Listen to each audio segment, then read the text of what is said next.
Ya son las 9 de la mañana con 8 minutos. ¿Qué les parece si vamos de inmediato con nuestro panel? Empezar a conversar con quienes ya se conectan con nosotros, con quienes vamos a estar tratando estos temas de actualidad. Vamos a saludar de inmediato para empezar a dialogar el día de hoy a Teresa Zañartu. Ella es investigadora del área de formación de la Fundación Jaime Guzmán. ¿Cómo estás, Teresa? Muy buenos días. Gracias por acompañarnos nuevamente acá en el panel. ¿Cómo estás? Hola, bien, Rodrigo, ¿y tú?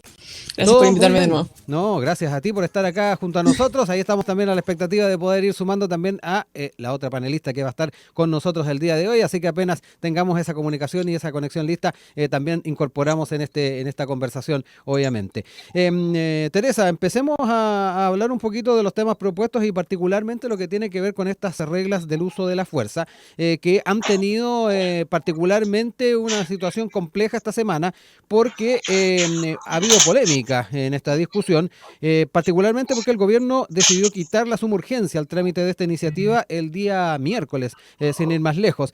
Según lo que se ha planteado, fue tomada esta decisión a raíz de la sesión que hubo de la Comisión de Seguridad, que también estuvo un poco complicada. Se realizó el martes pasado, sin ir más lejos, donde se revisaron los cambios aplicados al proyecto en el Senado.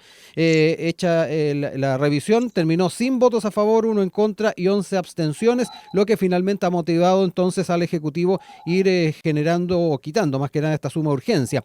Hubo críticas de distintos ámbitos, incluso desde el oficialismo. Se cuestionó al Ejecutivo por intransigente y de no llegar con una estrategia clara, tampoco conversar con ellos y explicar cuáles van a ser los pasos a seguir políticamente. Eso en lo que tiene que ver con la visión que están haciendo desde la perspectiva del oficialismo. Voy a mencionar también algunas visiones desde la oposición, pero también quiero traer a colación lo planteado por el ministro de Seguridad, Luis Cordero, que estuvo conversando, sin ir más lejos, con Radio Infinita, a propósito de este diálogo, se particularmente planteó algunos puntos de vista sobre los cuestionamientos que ha habido sobre este retiro de la urgencia y señaló que aún existen dudas legítimas tanto en parlamentarios del oficialismo como de la oposición, las cuales es necesario despejar. Dijo que retirar la urgencia también constituye un acto de deferencia hacia los partidos de oposición, ya que a su juicio ese sector no tenía una postura homogénea respecto del proyecto. Es parte del diagnóstico que hace el ministro Cordero. Y bueno, desde el oficialismo, desde la oposición también han habido algunas miradas bastante críticas y me quiero quedar con algo que estuvieron planteando el día de ayer desde la bancada de republicanos, particularmente los diputados Cristian Araya, Luis Fernando Sánchez, Álvaro Carter, que estuvieron criticando también las modificaciones propuestas en el Senado en torno a este proyecto de ley. Lamentablemente, dijo el diputado Araya, las reglas de uso de la fuerza que nos propone el gobierno no dejan contento a nadie. Hemos presentado numerosas votaciones por separado porque creemos que no cumplen con el estándar mínimo para que puedan ser utilizadas por nuestras Fuerzas Armadas. E incluso se hace mención al tema de la justicia militar. Sin justicia militar, estas reglas no sirven absolutamente de nada, es lo que planteó el diputado Sánchez, agregando que aquí el gobierno está tensionado por todos lados porque no ha sido claro respecto a cuáles son sus intenciones. Es parte del escenario en el cual se está discutiendo este tema. Aprovechamos además de saludar a Pamela Martínez, directora del área de Derechos Laborales de la Fundación Chile 21, a quien ya tenemos también en conexión. ¿Cómo estás, Pamela? Muy buenos días. Gracias también por acompañarnos. Buenos días, muchas gracias por la invitación. Y bueno, dejo la palabra para que entremos de inmediato en este tema, luego de esa introducción que quise hacer con los elementos más fundamentales de lo que ha sido la dinámica y la discusión durante esta semana, y en un tema que, tomando en cuenta que estamos en contexto electoral, contexto presidencial, y donde la seguridad está dentro de los grandes temas que se han planteado no solamente por la ciudadanía en encuestas, sino que también han sido puestos en la palestra por las y los candidatos. Quiero entrar en este tema. ¿Cuán complicado puede ser asumirlo para quedar bien con el electorado? ¿Cuánto también podemos tomar en cuenta a la hora de ir proyectando la forma en que vamos también discutiendo estas reglas de uso de la fuerza? Teresa, parto contigo. Cuéntame un poquito cómo has estado viendo esta discusión y particularmente las dificultades que se pueden ir enfrentando en el Parlamento. Ya. Son hartos Sí. temas los que tocaste, Rodrigo, así que empiezo por la importancia de legislar estas reglas de uso uso de la fuerza, que han estado por mucho tiempo a nivel reglamentario, lo cual complica a todo yo creo que complica a todo el mundo, al Congreso, al Ejecutivo y a los mismos, las policías y las Fuerzas Armadas, que también están incluidas en esta ley, en el sentido de que las policías y las Fuerzas Armadas tienen menos certeza o seguridad en cuanto estas normas están en un reglamento que puede cambiar más fácil que una ley, o con menos trámite al menos, al Ejecutivo, que tiene sobre sí toda la carga de legislar esto, que cada vez más importante, y al Congreso, que hasta ahora no podía meter mucho la mano de forma más integral. Así que es muy bueno que se esté legislando esto, pero es una discusión muy compleja, porque en el Senado se hicieron se rechazaron hartas cosas que complicaron a parte de la derecha, bien digo, como por ejemplo, como tú lo decías, incluir a las Fuerzas Armadas dentro de este proyecto de ley, cuando hay personas que creen que deben estar fuera y quedarse solamente con la justicia militar y esa regulación, lo cual yo creo que apunta a la posición complicada que a veces tienen las Fuerzas Armadas cuando está desbordada la seguridad en el país, en que tienen que apoyar labores que no son propiamente las que les corresponden. Entonces, que han metido en algo a lo que no están llamados, por decirlo así, y se produce todas estas complicaciones y choques de legislaciones, cuando la justicia militar no está pensada para los casos de cuidado de la seguridad interna del país, yo diría. Y también lo que le complicó al oficialismo es que se rechazaron indicaciones estilo como considerar el principio de proporcionalidad al momento de aplicar esta regla, y no solamente el de la racionalidad. Yo creo que esto es adecuado porque va en la línea con la legislación del ordinario común del derecho penal, por decirlo así, que en su requisito establece como norma escrita el principio de racionalidad, que es el que quedó, y el de proporcionalidad, que es una norma no escrita, que se debate, porque es complicado hacer ese razonamiento de proporcionalidad en el momento, es mucho más fácil ex post. El caso más icónico, el de el malabarista con machete en Panguipulli, esos años atrás, en que corrió con los machetes hacia el carabinero. El carabinero le dispara y lo mata pensando que los machetes eran de verdad, porque parecían de verdad, y después se descubre que eran de utilería. Pero aplicar ese juicio de proporcionalidad en ese momento, cuando era distinto a cómo sucedió después. Y también se rechazó esto de incluir normas distintas del uso de la fuerza con grupos especiales, lo cual da sentido, creo yo, con lo que se está legislando al final, que es uso de la fuerza al final. Sí.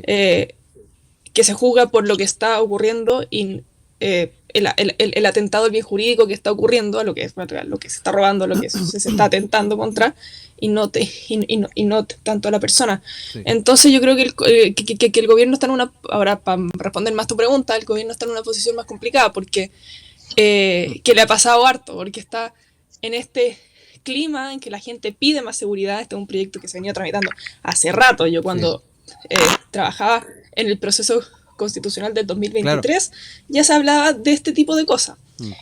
Y el tema solamente ha aumentado. Sin embargo, el gobierno tiene que convivir con sectores dentro de su coalición que tienen otras prioridades, o privilegian otros principios. Entonces, complicado dejar contento a todos. Sí, y también... Sí, termina la idea. No, entonces, ayer apareció en el Mercurio, de hecho, que el ministro de Seguridad había acusado una encerrona por parte de su coalición, incluso, o miembros de su coalición. Y después cambia el discurso diciendo, no, es que es la oposición la que también tiene problemas con esto, entonces mejor dejémoslo. Entonces es importante discutir esta norma, por supuesto, pero igual refleja las tensiones el hecho de que haya dicho esto y después se haya cambiado a que es el oficialismo. Sí, y los matices que hay además dentro de cada una de las bancadas, que yo creo que eso es un tema que torna más difícil al Ejecutivo el poder enfocarlo de buena forma y que de alguna manera haría entender las decisiones que se tomaron. Pamela, me quedo contigo. ¿Sí? Déjame, demos la palabra. Es lo último, sí, es lo último y después te doy la palabra. Que hay que esto puede, lo que haga el gobierno va a complicar a sus candidatos igual. Porque los tres candidatos provienen de alguna forma del gobierno. 2 estuvieron en las carteras y uno es del partido del presidente. O sea, y Winter es del partido del presidente, bien digo. Entonces, todo lo que el ministro de Seguridad diga o haga le va a salir después los que van a tener que dar la cara, por decirlo así, en los debates en un año electoral, como tú mencionas, son sus candidatos. Exacto. Pamela, me quedo contigo. Hay varios apuntes que hacía Teresa respecto a las características que ha tenido este debate, de qué manera también va traspasando particularmente la presidencial. Ahí también mencionaba todas las inquietudes que hay en torno al principio de proporcionalidad de la fuerza que ha estado dentro de la discusión. Pamela, me quedo contigo. Cuéntame un poquito también cómo lo ves tú. Mira, yo creo que está bien que en este tipo de discusión legislativa se puedan tomar todos los tiempos necesarios para que se evacúe y se promulgue una legislación correcta. Estamos legislando, por una parte, el legítimo uso de la fuerza del Estado para ejercer contra sus propios ciudadanos, porque esa vez, ¿no? Y por lo tanto tiene que ser hecho con el máximo rigor. Y si eso significa tomarse más tiempo, creo que es necesario. Porque los afectados y afectadas no van a ser las personas que están legislando, sino la mayoría de los ciudadanos y ciudadanas de este país, incluyendo niños, niñas. Pensemos que el servicio de la niñez y la Defensoría de la Niñez también han puesto reparos al efecto y por tanto se requiere de mucha seriedad en esto. No es una cuestión de juegos políticos ni de colores políticos, sino de cuánta fuerza y cuáles reglas para la fuerza legítima del Estado se va a aplicar y se va a legislar. Y esto porque tenemos también un pasado doloroso a partir del quiebre democrático y el golpe del 73, y también un pasado doloroso reciente respecto a las violaciones a derechos humanos durante el estallido social. Yo creo que eso tampoco podemos olvidarlo. Hubo un desorden público, pero también hubo vulneraciones y violaciones a los derechos humanos y uso desproporcionado e ilegítimo de la fuerza en aquel momento. Entonces, no es menor este debate y creo que en ese sentido, si hay que tomarse los tiempos, todos los tiempos necesarios se tiene que hacer, porque hay que tener presente que las normas que se aprobaron y que generaron esta, diríamos, molestia por parte de determinados sectores, tiene que ver con el desacople de la legislación chilena con los estándares internacionales. Entonces, siendo esos estándares, diríamos, unos mínimos. Entonces, no podemos ir a peor, tenemos que ir a mejor. Y ir a mejor es tener una legislación que equilibre el uso legítimo de la fuerza con el respeto de los derechos humanos esenciales para convivir democráticamente. Entonces, yo creo que eso es lo que está en el fondo de esta discusión.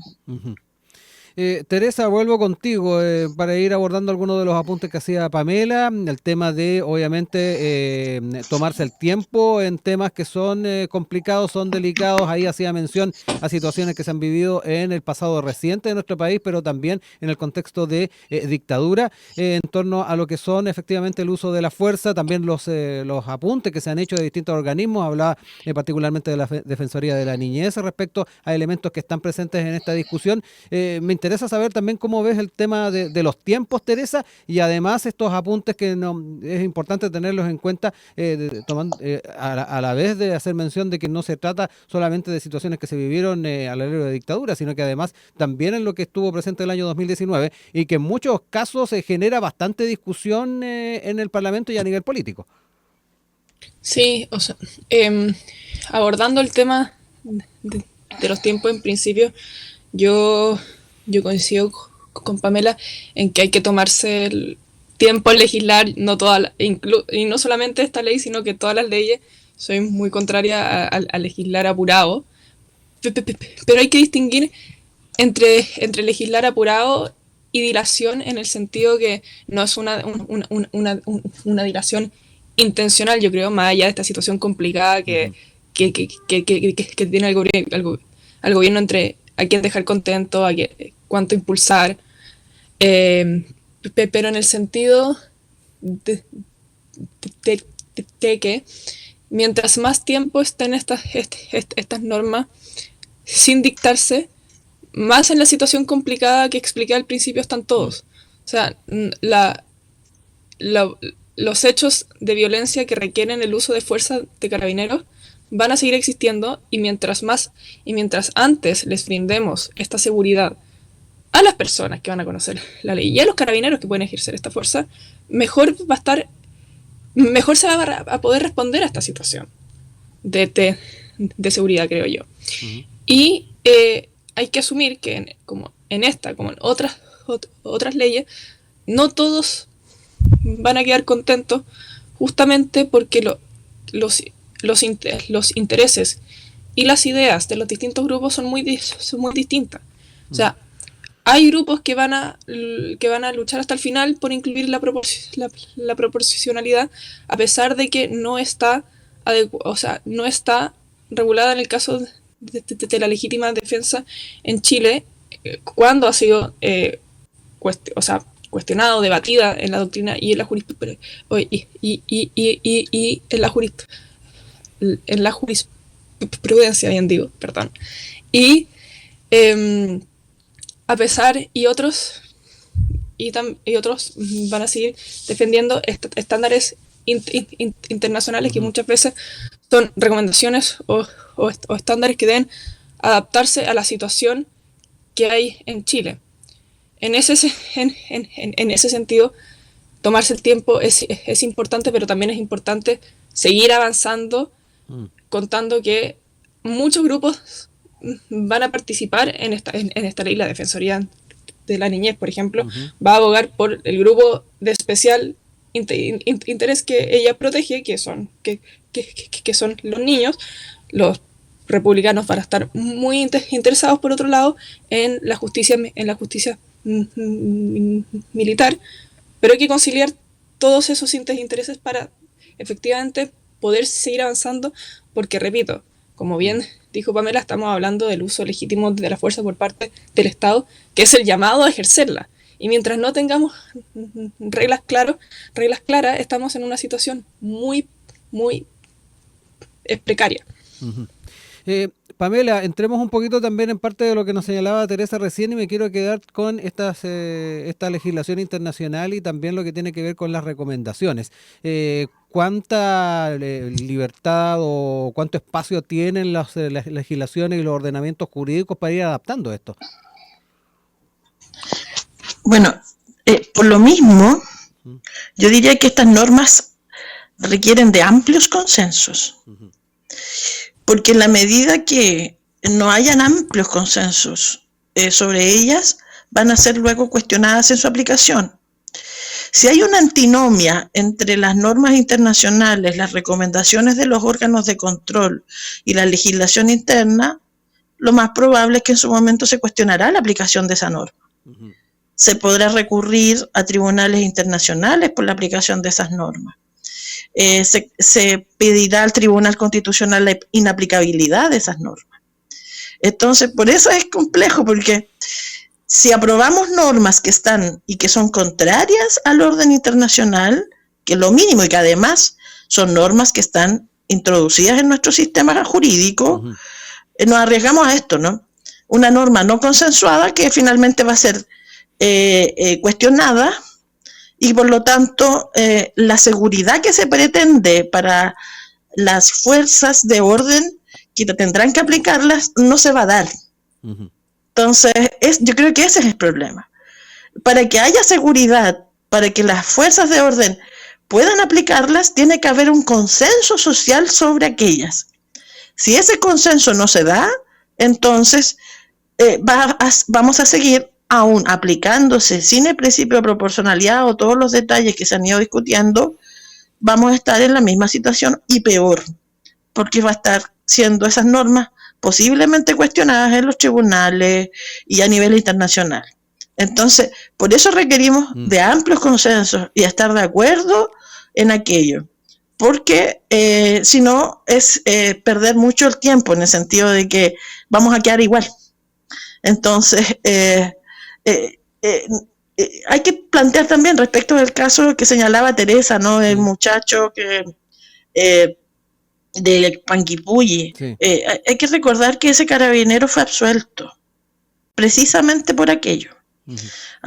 Obviamente hubo un proceso, se esclareció y fue absuelto.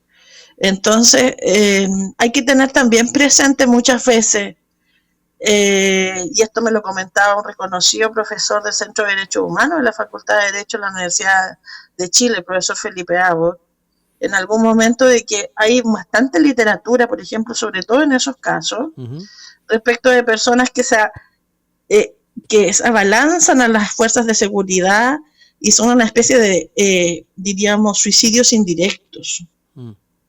¿Vale? Y porque sabe que la persona que está dotada del uso de la fuerza se va a creer que es un ataque. Cuando hay que también en ese sentido tener formación respecto a estas cosas. Son momentos complejos, la decisión de si voy a usar esta fuerza. Una cuestión también es que hay que distinguir, ¿no?, en revueltas o movilizaciones sociales, y respecto de hechos, diríamos, netamente delincuenciales o ataques a la propiedad u otros, ¿no? Entonces, son temas complejos, son temas difíciles y que requieren en ese sentido de toda nuestra voluntad de llegar a los máximos acuerdos y consensos sobre esta materia, por lo que le planteaba, ¿no? Porque finalmente podemos no resolver el problema y seguir en la misma inseguridad por parte de las personas que tienen que aplicar.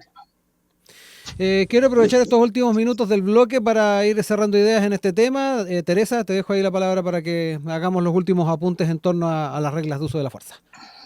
Sí, yo creo que si es que la ley está bien tramitada, recordemos que este no es el primer trámite en el que está, ya pasó en el Senado, o se ha avanzado, va a tener los mecanismos justamente para que, si es que hay normas cuyo contenido es injusto, por decirlo así en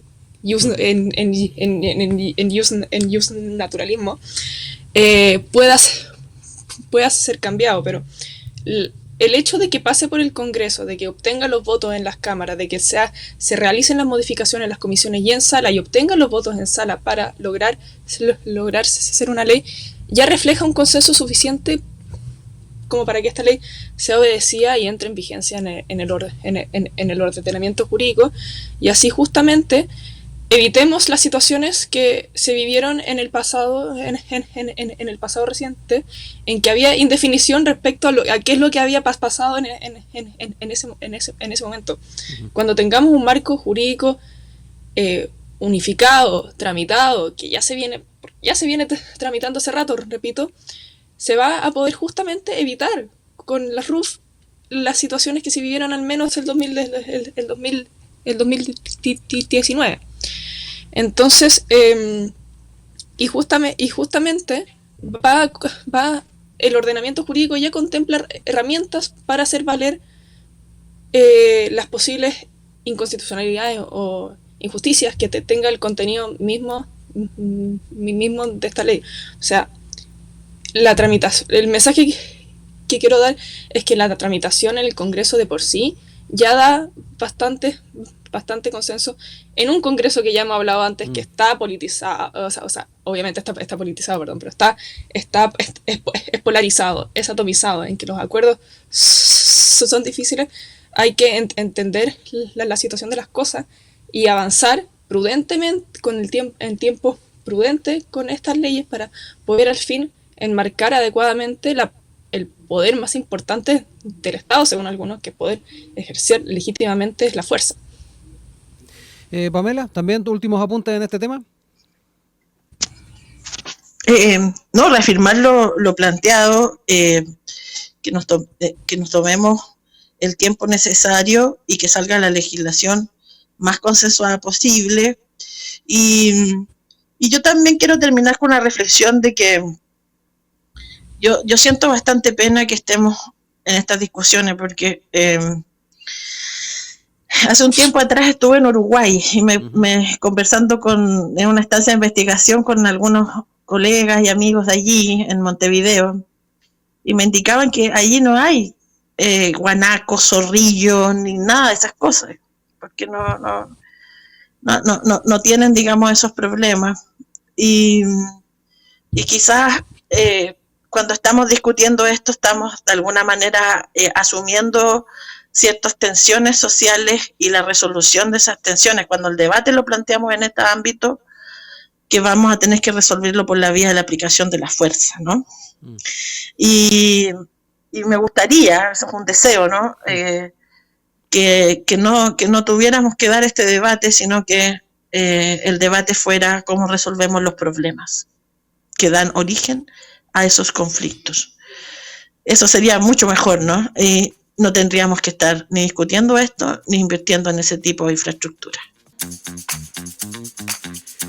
Ya son las 9 de la mañana con 39 minutos. Estamos de regreso acá en nuestro panel de Enlace USACH en esta jornada de día viernes. Hoy día compartiendo el debate, la conversación de los temas de actualidad con Pamela Martínez, directora del área de Derechos Laborales de la Fundación Chile 21, y con Teresa Sañarto, investigadora del área de formación de la Fundación Jaime Guzmán. Vamos a cambiar de tema y nos quedamos en la presidencial. De alguna manera también tocamos tangencialmente por las implicancias del debate, el tema de seguridad y particularmente de estas reglas de uso de la fuerza en las opiniones y los planteamientos que se hagan por las y los candidatos. Pero también queremos quedarnos con un aspecto que ha que va a intentar reforzar la moneda y que tiene que ver con la presidencia de las autoridades respecto de esta campaña de primarias oficialistas. De hecho, el día de ayer los ministerios de gobierno, al menos en lo que plantea la tercera, recibieron un instructivo o iban a recibir un instructivo que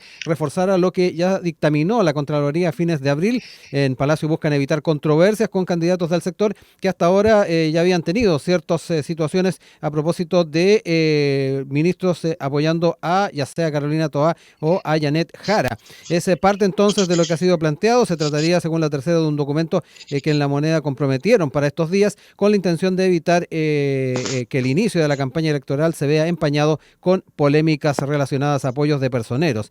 En ese sentido, el ministro del Interior, Álvaro Elizalde, ya había señalado, sin duda, que soy ministro del Interior, me corresponde emitir un instructivo conforme a lo que ha señalado la Contraloría. Y bueno, dentro de lo que estaría presente en este documento, se plantea o se da cuenta de que los funcionarios de gobierno no pueden participar en actos de campaña, hacer proselitismo político sin ni usar recursos públicos para apoyar algún abanderado. En ese sentido, según lo que transmitió también Elizalde, sí podrán marcar sus preferencias políticas en calidad de ciudadanos. Los funcionarios públicos fuera del horario laboral y, por cierto, abierto, sin comprometer recursos públicos, pueden dar a conocer su parecer en favor de una u otra candidatura. Es parte de lo que también planteó el secretario de Estado. Dejó la puerta abierta para que los ministros del gobierno puedan responderle a los candidatos de la oposición que salgan a cuestionar las acciones del Ejecutivo. Es parte entonces de los aspectos que están contenidos en este particularmente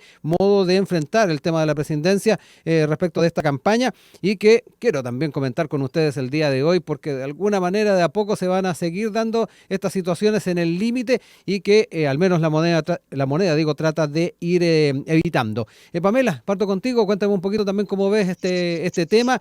Han habido temas puntuales, como decíamos, con algunas candidaturas que han motivado a ser más explícitos por parte del Ejecutivo, pero cuéntame también tú cómo lo ves.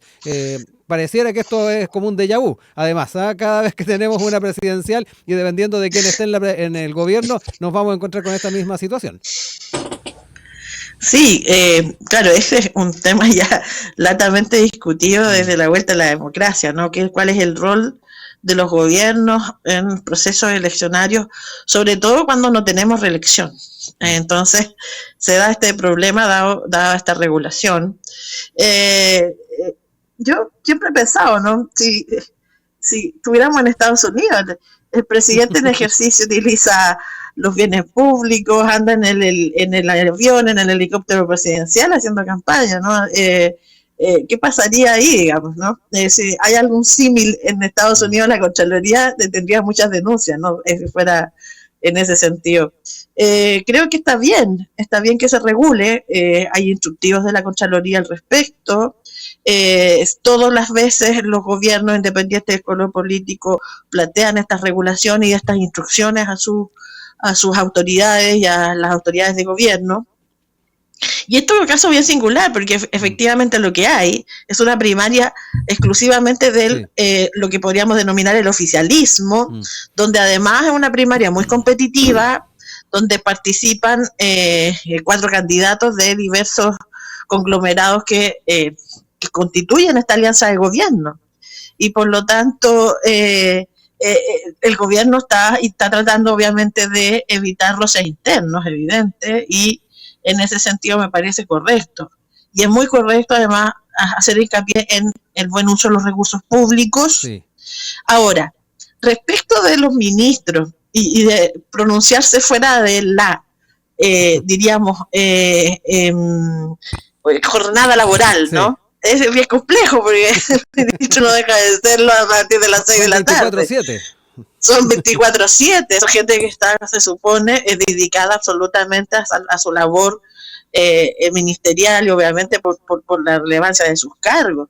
Entonces, lo encuentro, digamos, es propio de nuestra cultura, pero obviamente que se puedan pronunciar, decir, mire, ¿cómo no le va a decir a un ministro que es de un partido determinado, por ejemplo, del Partido Comunista, que no pueda pronunciarse? Si, oiga, le pregunten, ¿usted va a apoyar a su candidata o decir del partido? Entonces, digamos, son estas discusiones un poco absurdas, ¿no? Que se pronuncie, que pueda decir, por supuesto, ahora, sin recursos públicos involucrados, de alguna manera, tratando de hacer esta separación entre el militante, el ciudadano y su investidura pública. Creo que no hay ningún problema, pero finalmente lo que aquí se está evitando es un problema interno, ¿no? Cuidado, digamos, con que se nos complejice, ¿no? Yo estoy pensando desde ese punto de vista las relaciones internas de la coalición. Sí. Teresa, voy contigo. Cuéntame también tu óptica en torno a este tema, a esta presidencia, y además algo que dejó deslizar Pamela en su intervención en lo que tiene que ver con lo que pasa en otros lugares del mundo y efectivamente tal vez mirar qué otras soluciones podríamos proyectar para nuestro país. Ahí también plantea el tema de no tener reelección, puede ser un factor no menor a la hora de pensar la forma en que cuando un oficialismo quiere ir a una elección va efectivamente generando esos apoyos desde la interna. No sé cómo lo ves tú, Teresa. O sea, partiendo por lo último que dijiste, Rodrigo, yo creo que ese es un temón, porque, bueno, toca al sistema político, yo creo que requiere otro panel para discutir si es que lo hemos hablado tantas veces en diferentes sí, de diferentes y temas vuelve a salir, no sé. y lo hemos discutido ya tantas veces, tuvimos 2 procesos constitucionales discutiendo eso.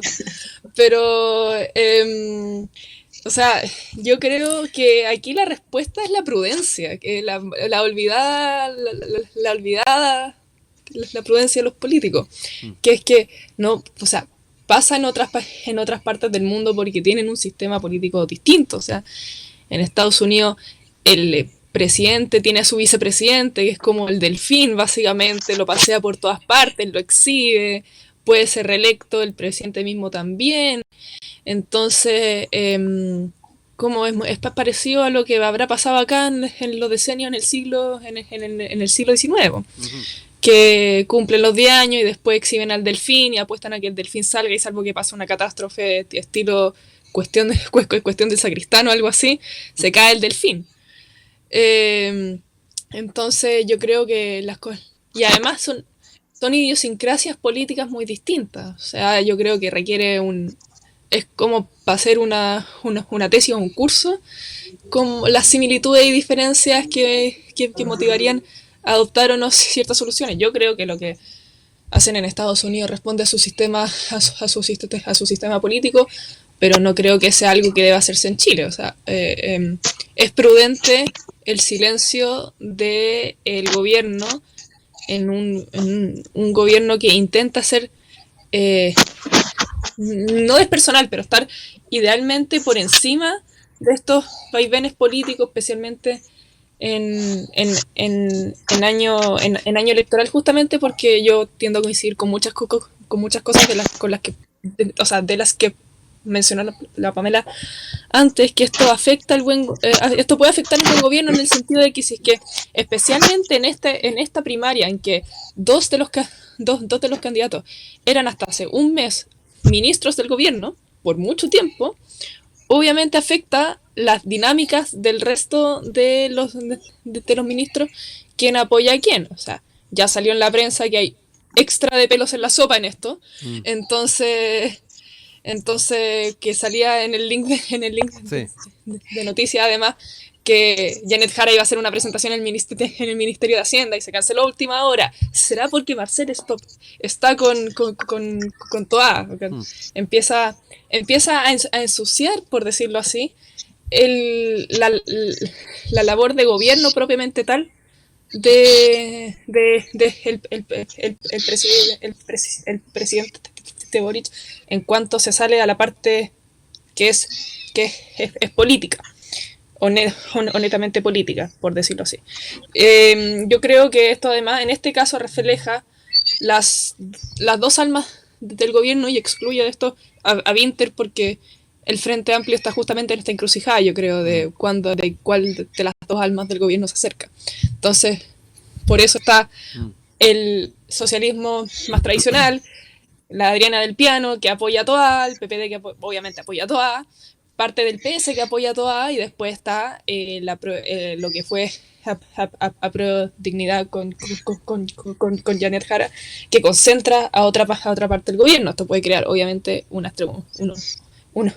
trincheras y dificultar, como ya mencioné, la administración del Estado. Yo creo que siempre debiese haber la presidencia en las elecciones. Ya nos pasó el 2022, que se cuestionó mucho al gobierno por inmiscuirse directa o indirectamente en el plebiscito. Entonces, ahora que le toca más cerca a él, en el sentido que el conflicto se produce dentro de su cartera de ministro, es racional y prudente que emita un comunicado en que llame a la prudencia de no ir declarando afinidad electoral. El problema, como me mencionaba Pamela, es que los ministros son siempre ministros, especialmente en la red, en la era de las redes sociales y las megacomunicaciones, en que todo se sabe. No porque el ministro se vaya de la oficina a las 8 deja de ser ministro. O sea, creemos en la teoría, en la teoría del órgano, en que la persona, en cuanto representante de un organismo o de un órgano estatal, representa a ese órgano y deja de ser como la persona en sí. Pero la verdad es que ese es un trabajo que nunca se acaba. O sea, es obvio que Nicolás Cataldo va a decir que apoya a la candidata del partido. Es prudente que nosotros supongamos eso. Pero a la vez le corresponde en cuanto representante de un órgano plantear hartas preguntas que constitucionalmente son muy interesantes y filosóficamente también esta cuestión, yo opino. El límite es bastante disperso, es lo que se ve también a la hora de pensar en efectivamente en los espacios en los cuales se puede mover un ministro o una ministra en estas circunstancias. Nos quedan pocos minutos, así que les dejo espacio para ir cerrando también ideas en torno a este tema. Y Pamela, te dejo la palabra para que también abordemos algunos de los puntos que señalaba Teresa, y también comparada las situaciones en el resto del mundo, donde efectivamente temas de idiosincrasia, de sistema político, también recordaba las discusiones que tenemos en la interna de sistema político, no es menor. No, claro, pienso en los sistemas parlamentarios europeos, que también una persona puede, en la medida que tenga el partido, la coalición mayoría, puede gobernar muchísimo tiempo, ¿no? Vemos la Angela Merkel estuvo 14 años, Margaret Thatcher también, en España ya el presidente Sánchez lleva algo así como 8 o 9 años, ¿no? Más o menos. Y en la medida que tengan mayoría van a seguir, pero entre medio hay muchas elecciones. Y por lo tanto el gobierno sale a defender, digamos, su gestión frente a una oposición que obviamente lo quiere sacar. Esa realidad no se da en nuestro sistema, porque como no tenemos estos mecanismos de reelección, entonces no se da, pero y sería muy extraño, ¿no? Porque nuestra cultura no... Es que, claro, en nuestra cultura, como nosotros no hemos manejado hasta ahora, yo creo que sería muy disonante para las personas aquello, de ver a las autoridades haciendo campaña. Yo creo que no tengo tan claro si para nuestra cultura aquello sea lo más apropiado. No lo tengo tan claro por lo que les planteo, porque históricamente hemos sido, digamos, muy reactivos y reactivas a la intervención por parte del gobierno, porque obviamente hay recursos públicos que hay que cuidar. Yo creo que al final ese es el punto de fondo. Y que no se estén utilizando las capacidades del Estado para beneficiar a unos y perjudicar a otros, ya sea intra o entre la oposición y el gobierno. Y yo creo que eso es un valor que tenemos como sociedad. Es un valor, porque todos somos quisquillosos y quisquillosas frente a esto. Sí. Cuando gobiernan, diríamos, los sectores más conservadores, también desde el frente le dicen, oiga, no opine a esto, no haga esto otro, y viceversa, ¿no? Siempre es así. Por lo menos en la experiencia que tenemos recientemente en nuestra democracia. Entonces, yo creo que eso es un valor que tenemos que cuidar de es mantener, pero a raya el uso de recursos públicos para fines que no sean los que corresponden. Eso yo creo que es que tenemos que cuidarlo. Ahora, dentro de esto de que se pueda pronunciar, hay que distinguir, ¿no?, las funciones de Estado con las funciones. Yo no me imagino, si hay uno dice, mire, el señor tiene un rol hoy día de fiscalización, es imposible, no puede, ni para un lado, las Fuerzas Armadas tienen presidencia total, ¿no?, y no deliberante.